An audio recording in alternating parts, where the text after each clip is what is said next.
December, in the heart of the Roman Empire. The sun is dying, the nights are long, and the world holds its breath.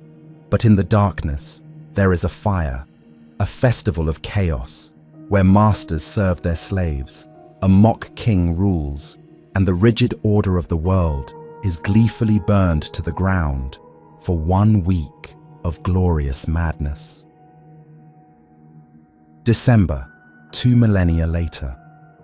The sun is still distant, the nights are still long, but the darkness has been conquered by a different kind of fire, a season of quiet reverence, of family, and of the gentle hum of commerce.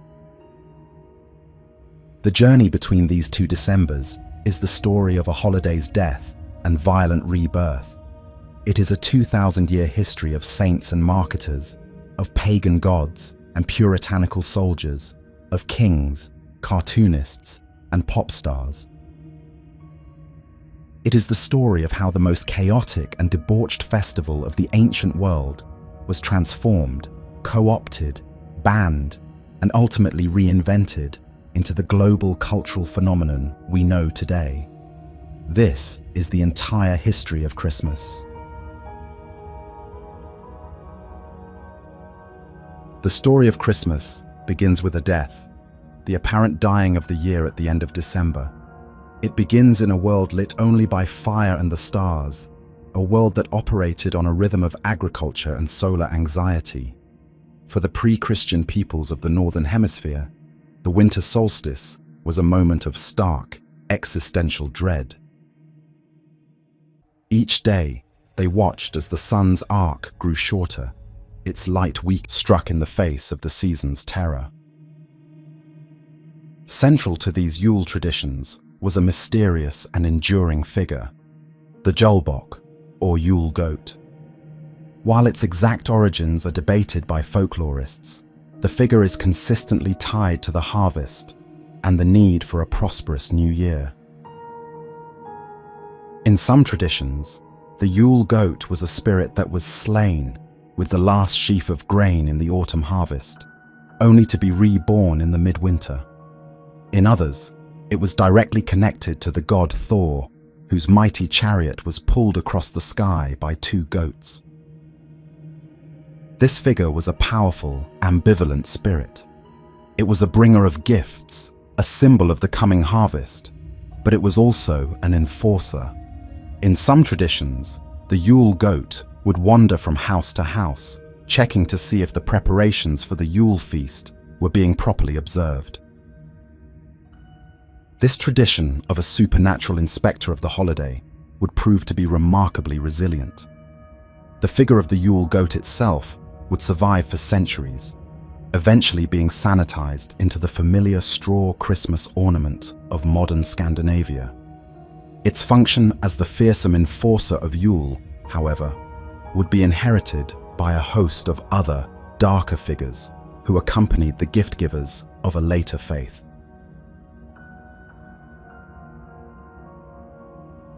In the northern darkness, where the world appeared to die each winter, the most potent symbol of life was that which did not die, the evergreen. Long before Christianity, pagan traditions brought fir trees, holly, and mistletoe into their homes during the winter solstice. This act of sympathetic magic declared faith in the resilience of life. These boughs were a living reminder that life would return, that the green was not dead, merely sleeping. The fir tree, holding its color against the snow, was a symbol of endurance. The holly, with its sharp leaves and blood-red berries, was a symbol of life's ferocity and its connection to the sacred.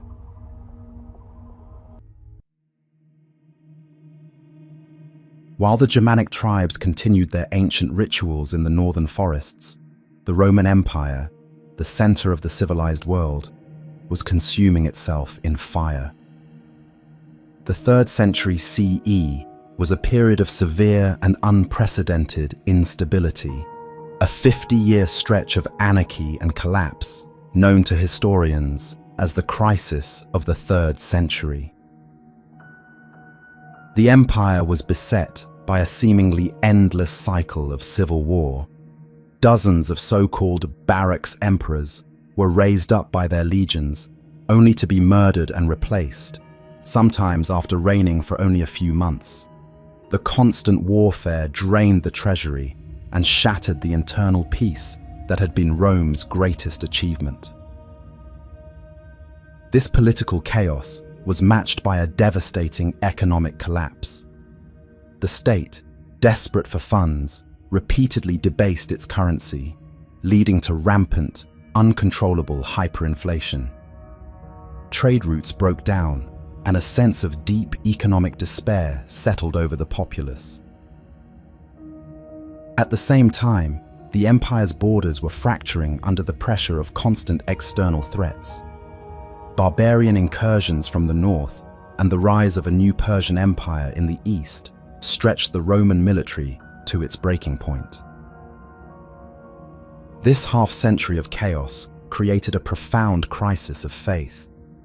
The old gods of the Roman state, Jupiter, Mars, Juno, seemed powerless to stop the decline. The traditional religion, with its focus on public ritual and the security of the state, felt hollow and inadequate in a time of intense personal suffering.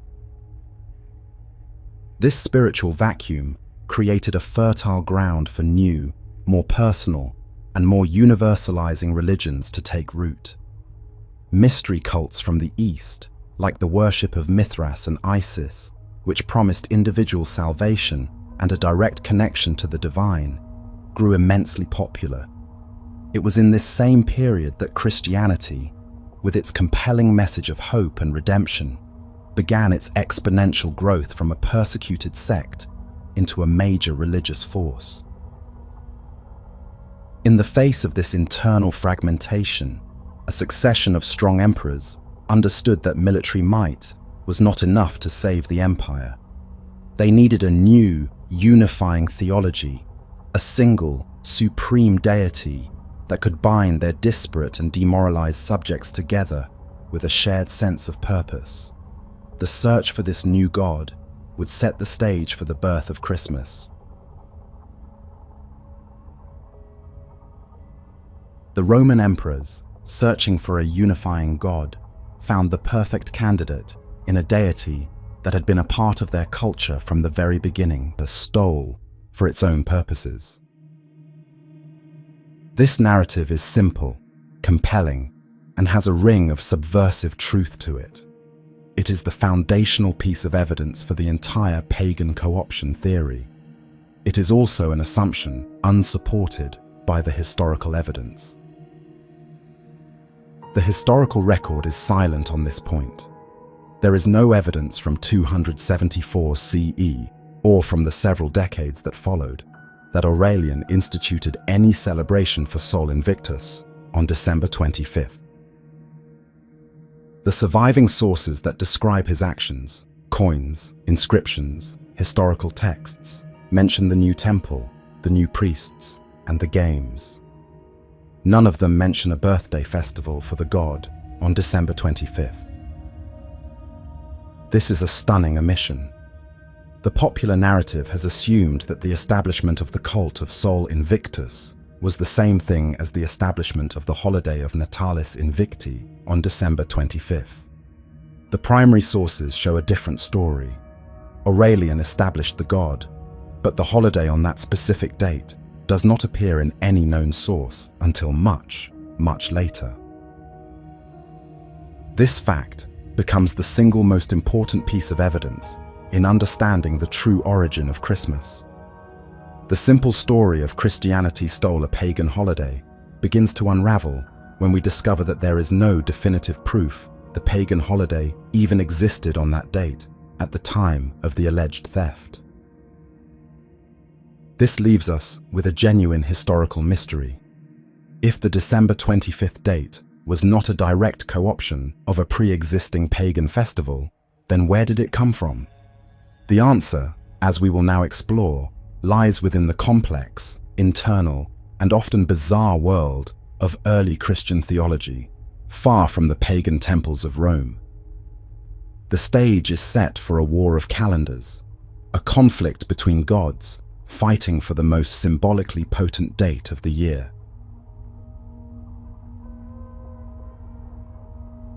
The search for the origin of the December 25th date begins with a foundational problem.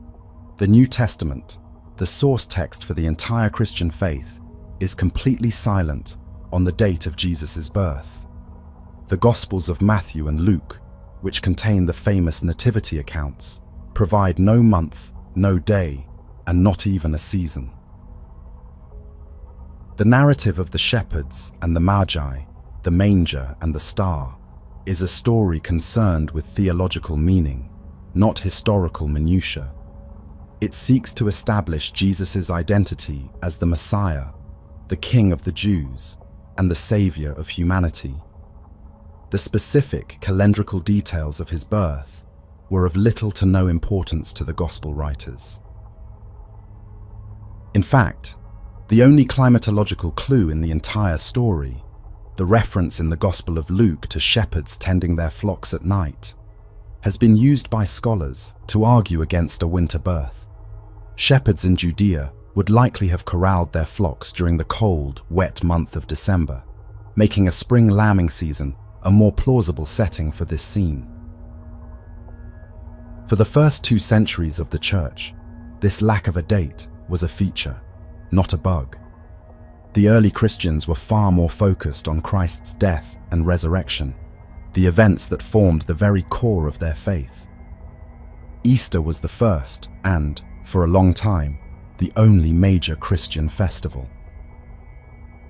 Furthermore, the early Church Fathers were actively hostile to the entire concept of celebrating birthdays. Figures like Origen of Alexandria, writing in the 3rd century, openly mocked the Roman tradition of birth anniversaries, dismissing them as pagan practices. In the entire Bible, only 2 birthdays are mentioned, that of the Pharaoh who executed his baker, and that of Herod, who had John the Baptist beheaded. For the early Christians, birthdays were associated with wicked, pagan kings. This strong, early evidence indicates that for the first 200 years of Christianity, no such celebration for Jesus existed. This created a theological and liturgical void. As Christianity grew from a persecuted sect into an imperial religion, the lack of a birthday for its central figure became a more significant and pressing problem.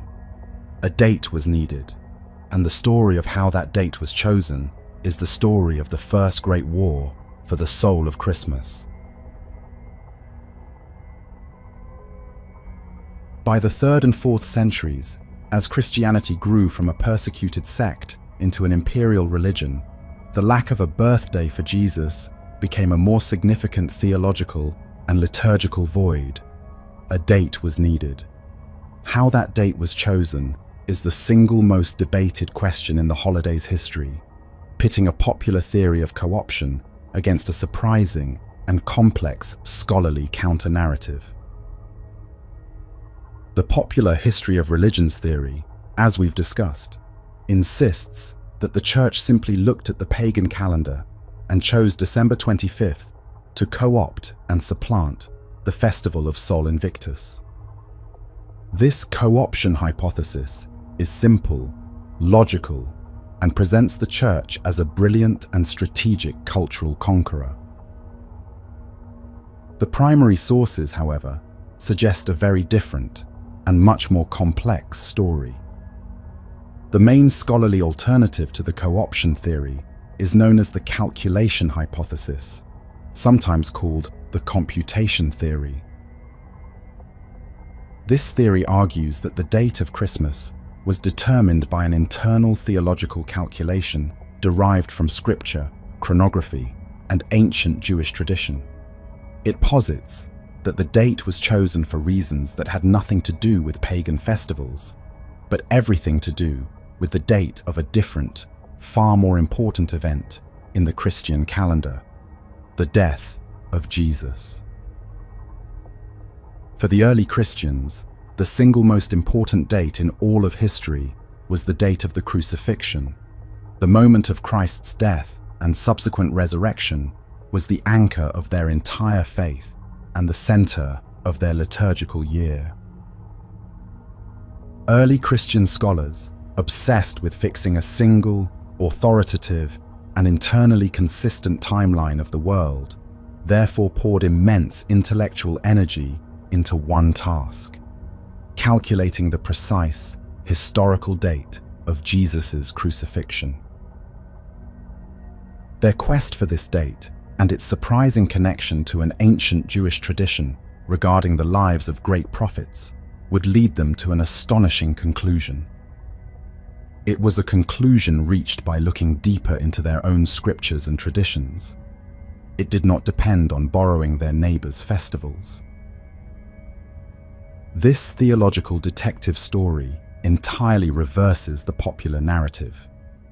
The date of Christmas, according to this theory, was fixed as a direct consequence of the date of Good Friday. To understand how, we must follow the logic of these ancient Christian chronographers, step by meticulous step. The logic of the calculation hypothesis proceeds in 3 steps. The first is a piece of ancient Jewish tradition that was adopted by early Christian thinkers. This was the idea of the integral age. This tradition held that the life of a great prophet was a complete or perfect work of God. Therefore, it was believed that such a prophet would be conceived on the very same day of the year that he later died, creating a perfect, unbroken circle of life. This idea, while strange to the modern mind, was a widely held belief among early Christian theologians. For them, Jesus was the ultimate perfect prophet. Therefore, according to the logic of the integral age, the date of his conception must be the same as the date of his crucifixion. The key to finding his birthday, then, was to first calculate the precise date of his death. The second step was to calculate that date. Early Christian scholars, obsessed with creating a definitive timeline, set out to align the Jewish lunar calendar with the Roman solar calendar, working from the Gospel of John, which placed the crucifixion on the 14th of Nisan, the day of Passover. They attempted to find its Roman equivalent. Around the year 200 CE, Tertullian of Carthage, a prominent church father, argued in Adversus Judaios that Christ's Passion fell on March 25th in the Roman calendar. Latin chronographers paired this Roman date with the Gospel of John's 14th of Nisan to create a single, unified chronology. Jesus is crucified on March 25th, and therefore also conceived on March 25th. Other early writers, such as Hippolytus of Rome, around 235 CE, reached the same result through their own computations. Whether their calculations were historically accurate is almost irrelevant. What matters is that by the early 3rd century, a consensus had emerged among Christian intellectuals. Jesus was crucified on March 25th. The third and final step connected the two ideas with electric force. If Jesus, as a perfect prophet, died on March 25th, then according to the integral age tradition, he must also have been conceived on March 25th. This date was thus fixed in the Christian calendar as the Feast of the Annunciation, the moment the angel Gabriel appeared to Mary and Jesus was conceived. From this, the final calculation, the computus, was simple. A perfect 9-month human gestation period added to March 25th lands exactly and perfectly on December 25th. This theory is explosive because it entirely reverses the popular narrative. It suggests that the December 25th date was being discussed by Christian thinkers like Hippolytus in the 230s CE, decades before Aurelian's 274 CE decree establishing the cult of Sol Invictus, and over a century before the Natalis Invicti festival is ever mentioned in a historical document. The date was chosen for its internal theological connection to the crucifixion, rather than for any supposed pagan significance. The birth of Christ was calculated from the date of his death, creating a perfectly symmetrical and theologically meaningful story. It was an origin story born from within the faith itself, a product of its own complex and deeply held sacred logic. The calculation hypothesis presents a solid case for an internal Christian origin for the December 25th date. This brings our narrative back to Sol Invictus. What then of the Natalis Invicti? The very first time a pagan festival on December 25th is mentioned in any surviving historical document is the chronography of 354 AD, also known as the Calendar of Philocalus. This document, an almanac created for a wealthy Roman Christian, contains a list of official public holidays, and on that list there is an entry for December 25th, the birthday of the unconquered, with 30 games ordered for the circus. This appears to be the smoking gun for the co-option theory. It is the definitive proof of a major pagan festival on that date. However, the very same document contains a second list, the Depositio Martyrum, the list of Christian martyrs' days, which is the first surviving Western Christian calendar. This list, important of these, was the celebrated American author Washington Irving, famed for his iconic stories Rip Van Winkle and The Legend of Sleepy Hollow. Irving was a key figure in the Romantic movement, a literary school that championed emotion, nostalgia, and a reverence for a seemingly simpler, more authentic past. The common narrative correctly identifies Charles Dickens as the pivotal figure in creating the modern Christmas. This, however, misses the man who laid the foundation for the entire Victorian revival. The modern Christmas took shape in the imagination of an American author, even though Dickensian London would later become its most iconic backdrop. In 1819 and 1820, while living in England, Irving published his most famous collection, the Sketchbook of Geoffrey Crayon, Gent. This book contained 5 chapters devoted to Christmas, in which Irving, writing as his alter ego Crayon, described a nostalgic, Old English Christmas at the fictional Bracebridge Hall. He painted a picture of a genial and social holiday, centered on jovial celebrations and communal feasting. He described a tone of solemn and sacred feeling that blends with our conviviality, a vision of hospitality, charity, and warm family gatherings. Crucially, this vision of a peaceful, orderly, and cross-class celebration of warmth and generosity did not actually exist in the forgotten holiday of his time. It was an invention, a highly romantic vision born from his nostalgia for a past that never was. He was describing the Christmas he wished existed. Irving's essays were a massive success. This invented, idealized vision of an Old English Christmas was so compelling that both Americans and, later, the English themselves embraced it as their own. He had created an attractive blueprint for what a modern, respectable Christmas could be, a blueprint that a young and admiring Charles Dickens was reading very, very closely. Washington Irving's influence on the holiday began even a decade before his famous sketchbook. In 1809, writing under the satirical pseudonym Diedrich Knickerbocker, he published A History of New York, a comical and largely fictional account of the city's Dutch colonial past. Tucked away in this satirical work, Irving first introduced Americans to Santa Claus. He took the obscure Dutch legend of Sinterklaas, a stately bishop-like figure, and transformed him into a man.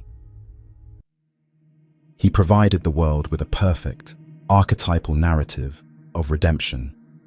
The story of Ebenezer Scrooge is a parable that argues that moral and spiritual redemption arises from a rediscovery of empathy and a commitment to human fellowship, rather than from a change in doctrine. The book's genius was to take the nostalgic, backward-looking ideal of Christmas, invented by Washington Irving, and give it a forward-looking social purpose. Irving's Christmas was about escaping the present by retreating into an imagined past. Dickens's Christmas was about transforming the present to create a better future. This Dickensian ideal of Christmas, first imagined by Irving, became the dominant cultural narrative for the next 180 years. The book was so influential that it almost single-handedly created the modern feeling of the holiday. It established the core tenets of the secular Christmas creed. First, the focus on family. The holiday became a time for gathering at home, a sacred space of warmth against the cold, industrial world outside. Second, the emphasis on charity and generosity, particularly towards children. The idea of Christmas as a time to think of the poor and to give freely without expectation of return was a central part of Dickens's moral vision. Third, the power of nostalgia. The Ghost of Christmas Past is the book's most significant invention, framing the holiday as a time for looking backwards, for reconnecting with the idealized innocence of childhood. Finally, the book popularized the greeting Merry Christmas itself, transforming it into the standard seasonal salutation. All of these elements, which we now consider to be timeless and ancient, were in fact crystallized and popularized by this one short book. In 1843, Dickens's popularized by Prince Albert, had one beautiful and extremely dangerous feature. It was lit with real wax candles. These tiny open flames, clipped precariously to the branches of a drying pine tree, were a constant fire hazard. Keeping buckets of water and sand nearby was a standard and necessary part of the holiday, and house fires were tragically common. The holiday was in desperate need of a safer way to illuminate its new centerpiece. That solution would come from the workshop of the era's greatest inventor, Thomas Edison. While Edison himself was a notorious workaholic with little time for the holiday, it was his friend and business partner, Edward Johnson, who saw the potential. Johnson, an executive at the Edison Electric Light Company, was instrumental in the development of the incandescent light bulb. In 1880, Edison had created the first outdoor Christmas light display, hanging strings of his new bulbs outside his laboratory in Menlo Park, New Jersey, to the astonishment of passengers on the nearby railway. But it was Johnson who would take the invention and apply it to the tradition that mattered most. On December 22, 1882, Edward Johnson invited reporters to his home in New York City to witness a miracle. There, in his parlor, stood the world's very first electric-lit Christmas tree. The tree was hand-wired with 80 walnut-sized, custom-made glass bulbs in patriotic red, white, and blue. To add to the spectacle, Johnson had placed the tree on a motorized revolving pedestal, allowing it to turn slowly, a dazzling carousel of light. A reporter from the Detroit Post and Tribune wrote of his astonishment, "I need not tell you that the scintillating evergreen was a pretty sight. One can hardly imagine anything prettier." He described a tree that glowed with a continuous, steady radiance, a magical and, above all, completely safe alternative to the dangerous flicker of candles. The tradition, however, was slow to catch on. For the first few decades, electric Christmas lights were a luxury reserved for the very wealthy. The bulbs were custom-made, and each tree had to be individually hand-wired by a trained electricast to an America that was still in shock. The attack on Pearl Harbor had occurred just 18 days earlier. In this context of sudden war and national anxiety, Berlin's song of quiet, nostalgic longing hit with the force of a revelation. It was later featured in the 1942 film Holiday Inn, and its success was immediate and overwhelming. White Christmas would go on to become the best-selling single of all time. Its success was rooted in its secular nature. It was religious, nor was it overtly patriotic. It was a song of pure, distilled nostalgia for home, for memories, and for the ones we used to know. For a nation at war, it provided a forcible reminder that we are fighting for the right to dream. It created a new genre of holiday music that was universally accessible. It allowed all Americans, including non-Christians, to participate in the Christmas feeling without needing to embrace the theology. Irving Berlin had invented a new kind of carol, a secular hymn to the past. It was a song that perfectly captured the spirit of a modern, multicultural nation, and it would pave the way for a new generation of pop stars to claim the holiday as their own. White Christmas had created a new emotional language for the holiday, but the next evolution was a change in rhythm. The Christmas pop song arrived in the late 1950s, perfectly timed to the rise of rock and roll and a new, intrigued youth market.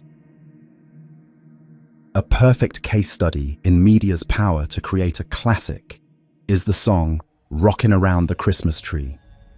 Recorded by a then 13-year-old Brenda Lee in 1958, the song was a complete commercial failure and confessed their deepest desires, while the parents stood beside them, essentially receiving a direct, child-endorsed shopping list. Macy's cemented this connection between Santa Claus and shopping with another brilliant invention, the Macy's Thanksgiving Day Parade, which began in 1924. From its earliest days, the parade's grand finale has always been the same: the arrival of Santa Claus. This was a carefully engineered piece of brand conditioning, designed to train audiences to associate the feeling of Christmas with this company's product. The appearance of the Macy's Santa on his sleigh at the end of the parade became the official, undisputed starting gun for the Christmas shopping season in America.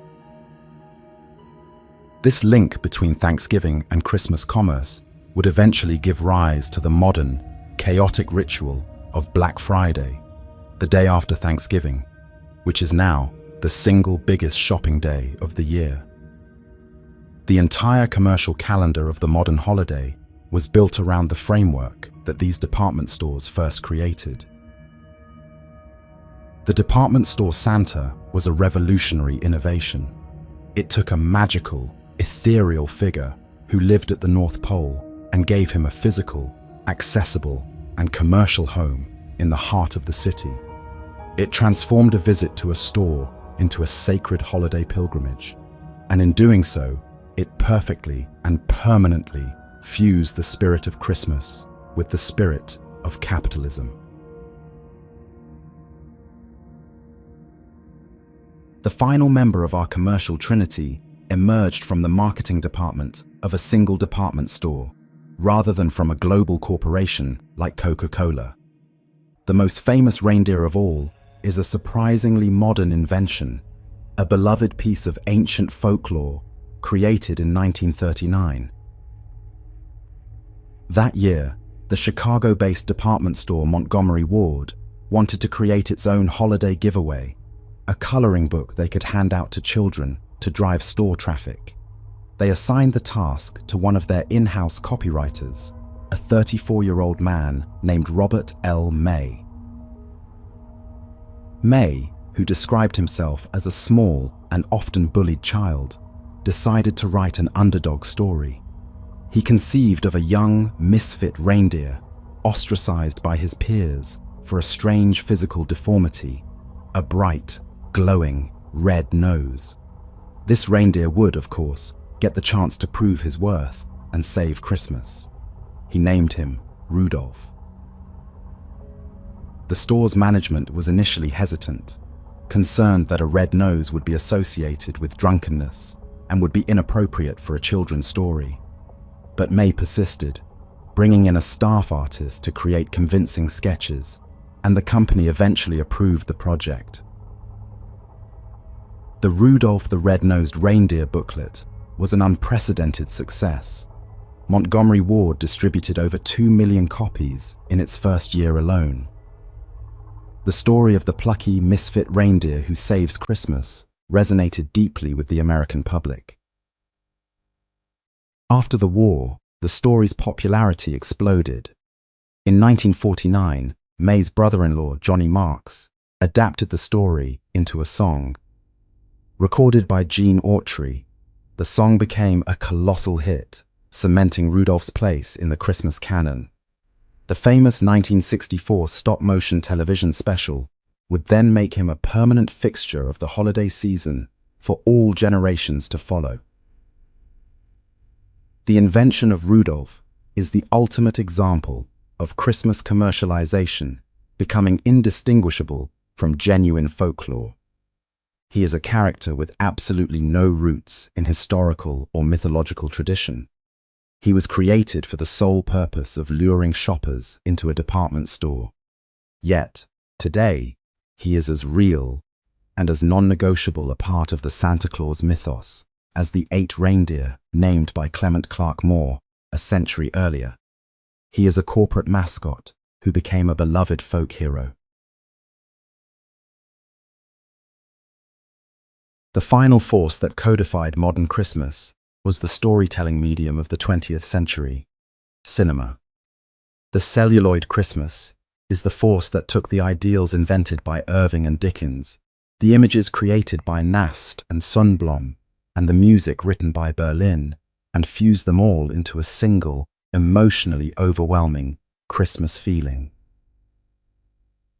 The foundational text of this new cinematic scripture is Frank Capra's 1946 film, It's a Wonderful Life. The movie is, in essence, a direct translation of the Carol philosophy for a post-war American audience. George Bailey is a modern Ebenezer Scrooge, a man whose despair grows out of a lifetime of self-sacrifice rather than greed. His journey, guided by a folksy angel, is a secular redemption story.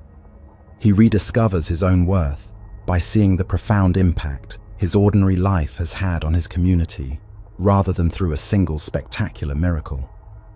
The film's climax, where the townspeople of Bedford Falls rally to save George from ruin, is the perfect, cinematic expression of the Dickensian ideal of communal charity and goodwill. Ironically, the film was a box office failure upon its release. It only achieved its iconic status decades later, after a clerical error caused its copyright to lapse in the 1970s, making it free for any television station to broadcast. Throughout the 1970s and 80s, the film was in constant rotation on local TV channels during the holiday season. This constant, annual repetition transformed it from a forgotten movie into a national ritual. An entire generation grew up with the story of George Bailey as the definitive, foundational myth of what Christmas is supposed to feel like. The film's success codified the essential emotions of the modern, secular Christmas. A nostalgic longing for a simpler, small-town past, a belief in the power of community and family to overcome hardship, and a deep, sentimental faith in the fundamental goodness of the common man. It took the complex, often dark and violent history of the holiday and replaced it with a single and deeply reassuring feeling. After It's a Wonderful Life, the primary goal of the Christmas season was to recreate that specific, cinematic feeling of warmth, redemption, and belonging. This film, and the genre of Christmas movies it spawned, became the new modern scripture. They are the texts that define, for a global audience, what the holiday is supposed to look and feel like. A feeling invented by a 19th century novelist and perfected by a 20th century filmmaker. Strategy for a global audience. Films like Miracle on 34th Street, A Christmas Story, and Home Alone, along with animated television specials like A Charlie Brown Christmas and the Rankin-Bass production of Rudolph the Red-Nosed Reindeer, became the modern scripture. They are the texts that define, for millions of people, what the holiday is supposed to look, sound, and feel like. These stories created a new set of rituals. The annual, repeated viewing of these films and specials became a central holiday tradition in itself, an appointment with a set of shared cultural memories. They function as a form of cultural programming, annually reinforcing a specific, idealized, and largely American vision of the perfect Christmas. They created the look of the holiday, the perfectly decorated suburban home, the snow-covered town square, the mountain of presents under the tree. They created the sound, the mix of sacred carols and secular pop songs. And they created the feeling, that specific, potent blend of nostalgia, family tension, and last-minute, cathartic redemption. Perhaps the ultimate expression of this celluloid Christmas is the uniquely American tradition of the Yule log television broadcast. The tradition began in 1966 on WP1X in New York, created as a Christmas card to viewers in dwellings without fireplaces. The station broadcast 3 hours of footage of a log burning in a hearth, accompanied by Christmas music. This simple, brilliant idea was a massive success. It provided a digital substitute for the ancient, pagan centerpiece of the winter festival, the Yule log, once a sacred object of ritual sacrifice and communal warmth, was transformed into a piece of passive, televised entertainment. Today, the tradition has evolved into a ubiquitous streaming service staple, a digital fireplace available on demand in millions of homes around the world. It is the perfect symbol for the final stage of the holiday's transformation. The celluloid Christmas is the force that codified the Christmas feeling invented by Irving and Dickens. It has become the new reality, a set of shared media experiences that have, for many, become more real and more important than the ancient historical and religious traditions they replaced. In its final stage, the story of Christmas becomes a story of globalization, a process of modern syncretism where the holiday is adopted and radically reinvented by non-Christian cultures. No example is more bizarre or more revealing than the national Christmas tradition of Japan. The tradition of eating Kentucky Fried Chicken for Christmas in Japan is a purely invented tradition, the result of one of the most brilliant marketing campaigns in history. The story begins in 1970 at the first KFC restaurant in Tokyo. A foreign customer reportedly came into the store and lamented, "I can't get turkey in Japan, so I have no choice but to celebrate Christmas with Kentucky Fried Chicken." The store manager, Takeshi Okawara, overheard this and saw a massive gap in the market. He began marketing a party barrel for Christmas. Then, in 1974, KFC launched its first national Kentucky for Christmas marketing campaign. The campaign was a massive, unprecedented success. It created a national tradition where none had previously existed.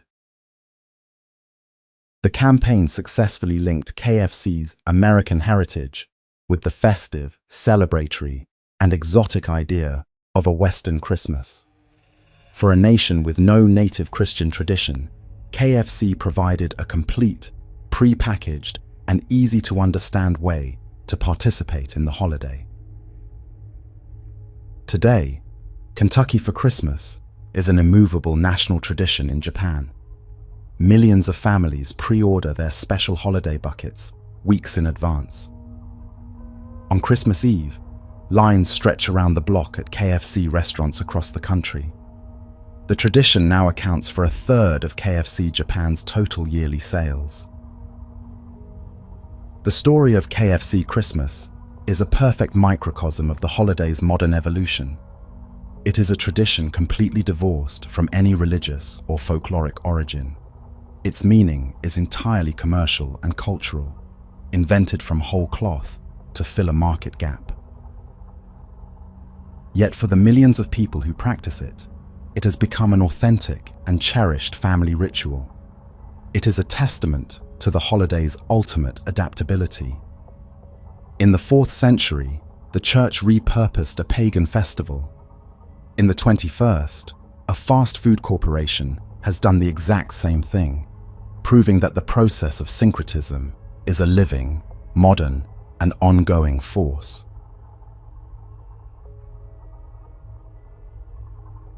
In stark contrast to a purely commercial invention, the Philippine Christmas tradition provides a perfect example of a symbol evolving through 3 distinct eras of globalization.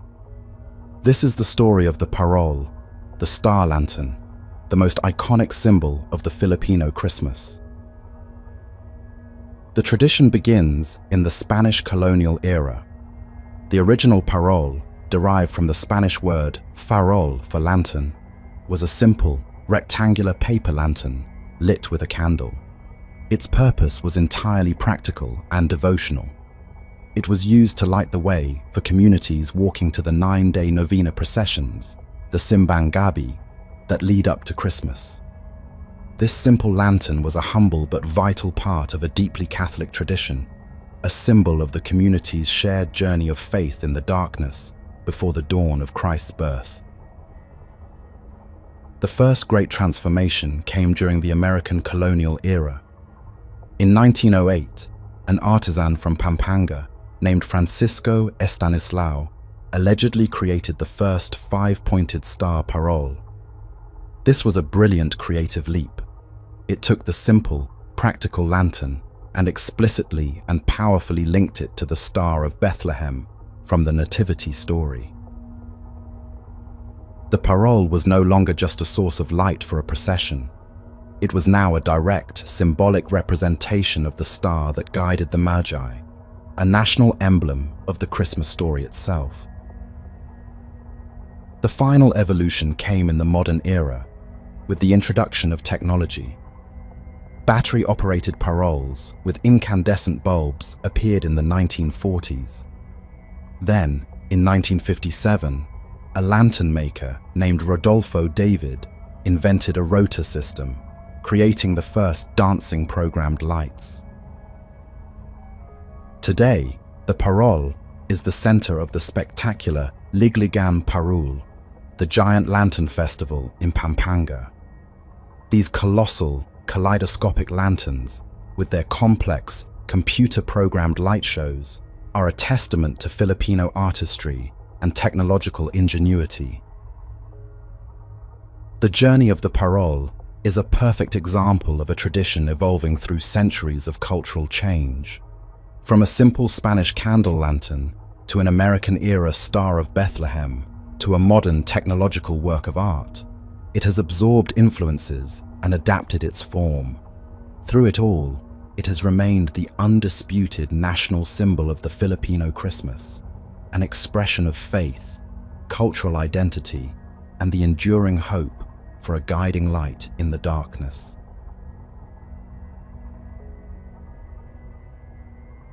Our final stop on this global tour takes us to the town of Gävle in Sweden, home to a living folk tradition that is a perfect blend of ancient paganism and modern chaotic destruction. The tradition's origin is a direct analytical callback to the ancient pagan world. It is a modern incarnation of the Julbok, the Yule goat, which we explored in Act 1. But the Gävle goat itself is a modern invention. The tradition began in 1966, when a 13-meter-high straw goat was erected in Gävle's Castle Square as a way to attract shoppers to the local businesses. The stated tradition is the goat. The town builds this magnificent effigy every year as a symbol of the Christmas season. The actual tradition, however, is the performative vandalism. On New Year's Eve of its very first year, the goat was burned down. Since 1966, the goat has been destroyed or damaged, usually by arson, in the vast majority of years. This has created a bizarre and beloved annual drama. The true Garvel tradition is now the conflict between the town, which goes to ever greater lengths to protect the goat, soaking it in water, building fences, and even hiring security, and the anonymous arsonists, who see its destruction as the real goal. This illegal act and the international betting on the goat's survival are the tradition. It is a perfect, modern feast of fools, a celebration of creation and chaotic destruction, where the official rules are gleefully broken. The Gavel goat is a symbol of the holiday's ultimate, paradoxical nature. It is an ancient pagan symbol, revived as a modern commercial attraction, whose most cherished tradition is an annual, illegal act of rebellion against the authorities. It is a story that contains every element of our history: paganism, commerce, community, and a deep, abiding need for a little bit of chaos in the darkest part of the year. Our long, chaotic history of Christmas now arrives at its final and perhaps most contentious chapter: the modern war on Christmas. This concluding chapter provides a relevant and definitive bookend to the entire narrative. It reveals that the war on Christmas is itself a tradition with a complex, dark, and politically motivated history. To understand the modern war, we must first begin by reiterating a core fact established in Act 3. The first war on Christmas was real. It was a legislative ban waged by 17th century Puritans who sought to put a permanent end to Yuletide merriment. This was a genuine, top-down attempt to abolish the holiday. The Puritans passed laws, levied fines, and actively persecuted those who dared to celebrate. They saw the holiday as a popish, pagan, and unbiblical source of violence that had to be eradicated from a godly society. This historical reality is crucial. It serves as the stark and necessary foundation for understanding the very different nature of the modern conflict that bears its name. The First War was a war on the very existence of a forgotten holiday, revived by an American romantic, was weaponized by an English novelist, and then mass-produced by a German cartoonist. The war on Christmas, waged by the 17th century Puritans, has simply become the war over Christmas, waged by 21st century media. At every stage, the holiday has been a mirror, reflecting the anxieties and aspirations of the age, a vessel for piety, charity, rebellion, commerce, and political grievance. After this long and violent journey of transformation, we are left with a global season largely detached from its theological origins, defined by a massive economic explosion, obligatory gift-giving, and festive gatherings that temporarily suspend the normal order of the world. The ultimate irony is that in its final, globalized form, Christmas has, perhaps unintentionally, come full circle. It has become a modern Saturnalia. The names of the gods have changed, the rituals have been sanitized, and the chaos has been commercialized. But the deep, human need for a wild, luminous, and generous festival in the heart of winter's darkness remains unconquered.